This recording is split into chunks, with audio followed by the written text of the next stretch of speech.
प्यारे भाइयों बहनों, सादर सप्रेम नमस्ते। मेरे पास एक प्रश्न आया है। हो सकता है वो आपके भी मन में प्रश्न ये उठता हो। जिस भाई या बहन ने ये लिखा है, अननोन नंबर से आया है। ये लिखते हैं कि बहन जी, क्या जीव हत्या करना पाप है? तो इसका उत्तर कहूंगी कि हत्या करना तो सचमुच पाप है, किंतु हमें ये देखना होगा कि किस जीव ने हमको हानि पहुंचाई है, या हमारे समाज को या हमारे राष्ट्र को हानि पहुंचाई है। कौन है वो? अगर वो बहुत अधिक हानि पहुंचा रहा है या कम भी हानि पहुंचा रहा है, मैं तो कहूंगी, तो भी उसको मार देना चाहिए। कोई पाप नहीं है। पाप है, बिल्कुल ठीक बात है कि व्यर्थ में नहीं किसी को मारना चाहिए, परंतु जो दुष्कर्म करे या जो किसी के लिए हानिकारक सिद्ध हो, और ऐसे व्यक्ति को, तो अगर कोई व्यक्ति भी अगर कोई गलत कार्य करता है, किसी को हानि पहुंचाता है, आतंक मचाता है, उपद्रव करता है, तो सरकार भी फांसी की सजा सुना देती है। प्रयास तो ये हो कि हम मच्छर मक्खी या जितने भी आतंकवादी हैं, इनको अपने घर के भीतर, सीमा के भीतर ना घुसने दें। ठीक है, उसमें कोई पाप नहीं। परंतु जो हमको हानि पहुंचा रहे हैं, जो हमको तंग कर रहे हैं, जो हमको परेशान कर रहे हैं, इवन ये जितने भी मच्छर कीट पतंग आदि हैं, ये हमको काटते हैं, मच्छर रात्रि को सोने नहीं देते, खटमल आदि परेशान करने हैं, इनको तो फिर खत्म करना या मारना ही उचित है। और जो व्यक्ति रूप में खटमल मच्छर है, वो जो हानि पहुंचा रहे हैं, उनको भी मारना ठीक है, कोई पाप नहीं है।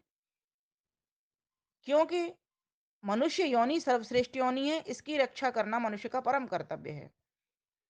जिससे मनुष्य को अपनी जान का खतरा है, उसे मार डालने में कोई भी आपत्ति नहीं है।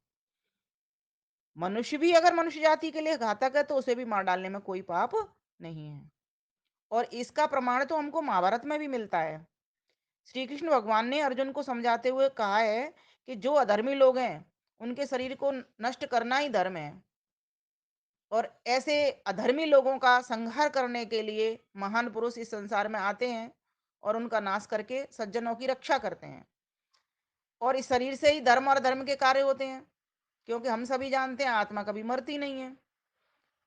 कौरवों को मारने में पांडवों का साथ श्री कृष्ण ने इसी कारण तो दिया था।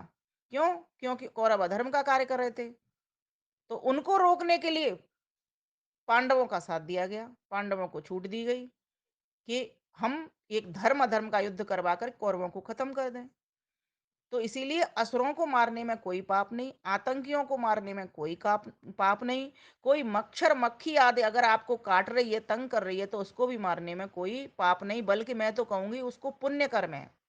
क्योंकि आप उनको मार करके और कितने लोगों की रक्षा कर रहे हो, कितने लोगों को सुरक्षा प्रदान कर रहे हो। दुश्मन को मारने में ही पुण्य है, ये समझने की बात है। वरना दुश्मन के हाथों स्वयं की जान को गंवाना समझदारी नहीं है। और एक और बात समझने की है। घर में जो तोते आदि आते हैं, तो हम उनको बड़ा प्यार करते हैं, उनको तो हम नहीं मारते, उनको छूने की कोशिश करते हैं। बिल्कुल विचार तक भी उनको मारने का नहीं आता, क्योंकि उनसे हमारी कोई हानि होती नहीं है। है ना? जितने भी ये चिड़िया हैं, कबूतर हैं, ये भी आ जाते हैं घरों के भीतर। हम इनको मारते थोड़े ही हैं, भगा देते हैं, बस उड़ा देते हैं, जिससे कि कहीं हमारे घर में कोई ऐसा नुकसान ना कर दें बस वो। कई बार मैंने देखा है घर के भीतर घुस आते हैं, वो कोई सामान गिरा जाते हैं, कोई कांच का हो तो वो टूट फूट जाता है। कई बार तस्वीरें तोड़ देते हैं ये। तो उनको उड़ा दो या वहां से गेट बंद कर दो। अतः जिससे मनुष्य जाति की कोई हानि नहीं, उन जीवों को मारना पाप है। जैसे कुत्ते, घोड़े, बकरी, गाय, भैंस इत्यादि, इनको कभी क्यों मारेगा कोई व्यक्ति जिनसे हानि नहीं है? शेर जंगल में रहता है, तो उसको क्यों मारेंगे? नहीं मारेंगे। लेकिन वही शेर अगर नरसंहार शुरू कर दे, आकर के अपने आपके घर के भीतर आ जाए, आपके शहरों के भीतर घुस जाए, गांव में घुस जाए, तो उसे मार डालने में भलाई है। नहीं तो एक शेर कितने लोगों को खा जाएगा। इसलिए जो जीव हमें नहीं सताते, हमको भी चाहिए कि हम उनको नहीं मारें, अपितु उनसे प्रेम करें, उनकी कभी हत्या नहीं करें। पशु पक्षी हमारी ही तो सेवा करते हैं, कीड़े मकोड़े खा जाते हैं, गंदगी को साफ करते हैं। मछली पानी में रहकर पानी को साफ करती है ना? अतः किसी भी पानी के प्राणी को मारना नहीं चाहिए, ना पानी का हो, जमीन का भी। अब ये जो सुअर आदि हैं, या हमसे क्या ले रहे हैं, बल्कि ये तो गंदगी पॉटी वगैरह साफ कर देते हैं, तो इनको मारना किस लिए है? हाँ, अगर कहीं वो कोई आतंक मचाया जा रहा है या आपको तंग कर रहे हैं, है ना, तो तब फिर इनको मारना कोई पाप नहीं होता। इसी प्रकार से गाय माता है, लोग काट देते हैं। अब बताओ, वो तो सभी जीवों का, सच कहूं मैं, प्रतिनिधि है एक तरह से। गाय माता जितने भी पशु पक्षी आदि हैं, तो ऐसी गाय को हमें क्यों मारना चाहिए, जिससे हमें इतने सारे लाभ मिलते हैं, जिसमें 33 कोटि 33 प्रकार के देवता वास करते हैं। ऐसी गाय को नहीं मारना चाहिए। और वेद ने तो स्वयं कहा है, मां हिंसी, हिंसा मत करो। पर कोई भी पशु हो या पक्षी हो या मनुष्य भी क्यों ना हो, कोई भी अगर समाज को, पूरे एक वर्ग को, समुदाय को अगर हानि पहुंचा रहा है, एक के कारण अगर अनेक लोग मारे जाते हैं या अनेक पशु पक्षी घायल होते हैं, तो ऐसे फिर जीव को मारने में कोई भी पाप नहीं है। अच्छा तो यही हो कि एक चौकसी हो, सीमा हो, और इनको आने ना दिया जाए। दूसरी बात, अगर आ जाए तो इनको उड़ा दें। अगर पक्षी हैं तो वो उड़ जाएंगे, है ना। पशु हैं तो उनको हटा दिया जा सकता है। जैसे एक कॉलोनी के भीतर बहुत सारे कुत्ते आ गए और वो सबको काट रहे हैं एक एक करके, तो ऐसे कुत्तों को पकड़वा दिया जाना चाहिए, है ना। सांप आदि हैं, घरों के भीतर निकले आते हैं, तो मार करके भगाते ही हैं इनको। तो प्रयास ये करें कि ये हम तक ना पहुंच पाए, समाज को नुकसान ना कर पाए किसी भी तरीके से। चाहे इनको प्यार से, जैसे मनुष्य के लिए कहा जाता है ना, प्यार से या वार से।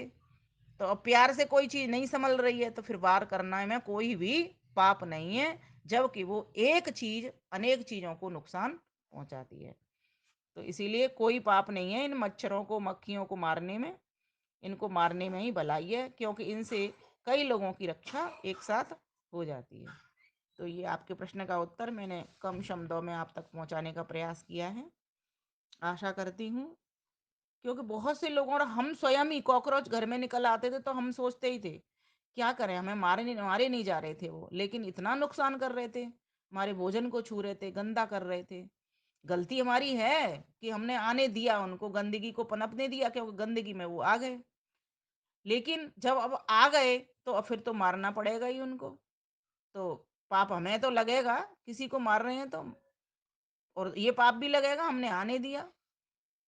लेकिन अब जब ज्यादा अधिक नुकसान वो करेंगे, है ना, कई बार मैंने देखा है ऐसी दवाइयां भी होती हैं, उनसे भगाने का पहले प्रयास करना चाहिए। अब चूहे छछूंदर आ जाते हैं घरों के भीतर, तो पिंजड़ों में पकड़ के बाहर छोड़ आओ उनको। लेकिन किसी भी तरीके से वो पकड़ में भी नहीं आ रहे, तो फिर क्या करोगे? वो तो आपको हर चीज काटेंगे, आपको तंग करेंगे, परेशान करेंगे, तो फिर मारने में ही भलाई है। और आप उनको भूखा रखोगे तो भी पाप लगेगा। तो कहीं ना कहीं गलती तो हमारी, पहले असावधानी तो हमारी होती ही है कि हमें इनका सामना करना पड़ जाता है। और जीव जंतु हैं, इनसे सामना तो करना ही पड़ेगा। आप कितना भी रोक लगा लोगे, रुकेंगे ये नहीं। सिर में जुएं पड़ जाते हैं, इन्हीं को ले लो आप, आपके सिर में जुएं पड़ गए, क्या करोगे? इनको मारोगे ना? नहीं मारोगे तो और बढ़ेंगे ये। इसीलिए इनको भी मार दिया जाता है, और हर कोई मारता है। इसका मतलब पाप नहीं है तभी तो मारते हैं।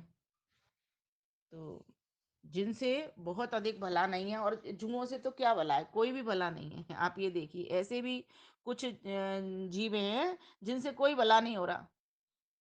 सांप वगैरह से तो फिर भी ऑक्सीजन मिल रही है, लेकिन ये ऐसे, इनसे क्या भला हो रहा है बताइए, जुओं से।